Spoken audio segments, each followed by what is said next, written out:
Updating your email address on Chime is a straightforward process. Follow these steps to ensure your account information is current. Step 1. Log into your Chime account. Open the Chime app or website and enter your login credentials to access your account. Step 2. Navigate to Account Settings. Once logged in, look for the Settings or Profile section, usually found in the menu or under your account icon. Step 3. Select Email Address.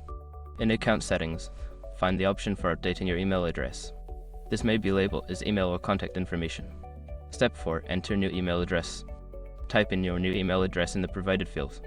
Make sure to double check for any typos to ensure it is correct. Step 5. Save changes. After entering your new email address, look for a Save or Update button to confirm the changes.